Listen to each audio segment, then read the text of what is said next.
I in the Gridiron Ghost, the voice that lingers after the final whistle fades. I've stood in cathedrals of steel and concrete, heard roars that shook the earth, and felt traditions born from pure electricity. This is Campus Chronicles, Beyond the Game, where history breathes, legends speak, and the echoes never fade. Tonight, we head south to Columbia, South Carolina, a place where the crowd doesn't just cheer, it moves like weather. Where a single song can turn a stadium into a storm. This is Sandstorm, when the crowd becomes the storm. The year was 2009. South Carolina was hosting number 4 Mississippi State in Williams-Brice Stadium. At halftime, a DJ named Derek DJ Spoon Scott decided to try something different, an electronic track from Finland called Sandstorm by Darude. When the beat hit, da da da da da da da da da da da, the students lost their minds. They jumped in sync, arms up, towels spinning like 1,000 mini hurricanes. No lyrics, no script, just energy. The Gamecocks won that night, and what started as a spur-of-the-moment DJ choice became a defining tradition. Sandstorm was never written for sports.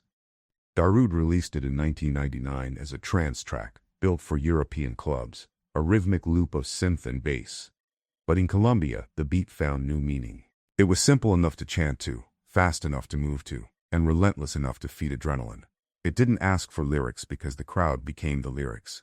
Each jump, each shout, each wave of arms completed the music. Soon, the track was sent to team entrances. Smoke machines filled the air, strobes flashed, and the sound crew timed the bass drop with the teams burst through the tunnel. From that moment, Williams-Brice Stadium stopped being a venue and became a subwoofer. If you've never been there, picture it, a massive bowl of brick and steel set against a humid southern sky. 80,000 fans crammed inside, shoulder to shoulder, towels ready. The lights dim, the first note hits, and then, movement. The stands start to bounce like waves on a stormy sea. Opposing players talk about it like an earthquake. One defensive back from Georgia once said, "It felt like the stadium was alive and angry." It's not anger, it's release, a community exhaling a century of passion through sound. South Carolina football has always been about grit. They don't have as many national titles or Heisman winners as their neighbors. What they have is identity. Sandstorm became the soundtrack to defiance. It was for the fans who stood through rain and losses, for the players who believed in every snap, for a state that saw itself as underrated but never underpowered. When the track plays, generations of Gamecocks move together. Students, alumni, grandparents, children on shoulders. The energy erases years, status, and scoreboards. Every program has its signature moment before kickoff. Clemson runs down the hill, Virginia Tech blasts into Sandman, and South Carolina lets Sandstorm explode. The team emerges from the tunnel, through smoke and lights. The crowd erupts as one. The music is so loud that sideline reporters describe their microphones cutting out. To the players, it's not just noise, it's permission. Permission to play without fear, to attack every snap, to live inside the moment. When the kick goes up, the stadium doesn't quiet, it vibrates. It showed up at high school games, NBA arenas, and even hockey rinks from Finland to Florida. Darude himself tweeted his support, calling South Carolina fans the loudest crowd my song has ever met. When ESPN broadcasts a Gamecock game, they turn the field audio down to keep the feed from peaking. The sound travels farther than any win-loss record. There's a story locals tell about the 2010 win over number 1 Alabama. When Sandstorm played after the final whistle, the crowd was so loud that car alarms went off in a parking lot half a mile away. Security guards said the press box windows rattled for a full minute. For many fans, that moment was the validation they'd waited decades to feel. And there's the annual joke, that when the bass drops, even the mosquitoes leave Columbia.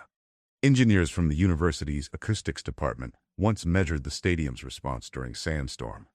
They found low-frequency resonance waves that could be felt in the concrete beneath the stands. In plain terms, the crowd literally shakes the building. At its peak, sound pressure levels hover around 107 decibels. That's roughly the same as standing next to a chainsaw. And yet, no one complains. because in that moment, pain is just proof you're alive. The whiteout in Happy Valley is beautiful. The sandstorm in Colombia is feral. It shows us that tradition doesn't always wear history's colors. Sometimes it wears strobe lights and bass drops. It's a reminder that belonging doesn't have to be quiet to be meaningful. In the storm, no one stands still. You're swept up, surrendered to something bigger. And when the music stops and the lights come back, you realize it wasn't just a song. It was a shared heartbeat. Next week, the Gridiron Ghost travels west to the shadow of the Rockies, where thunder doesn't fall from the sky, but runs on four legs. It's a tradition powered by speed, strength, and spirit. Join us for Ralphie's Run, the Buffalo Stampede of Colorado. The lights dim, the echoes fade, but the spirit remains. I am the Gridiron Ghost, a witness to every chant, every cheer, every chapter of this game we love. You've been listening to Campus Chronicles, Beyond the Game, a JourneyWise Studios production, where the past still speaks and the stories never rest. Follow the echoes wherever you listen. And until next time, keep your spirit loud, your history close, and remember, the echoes never fade.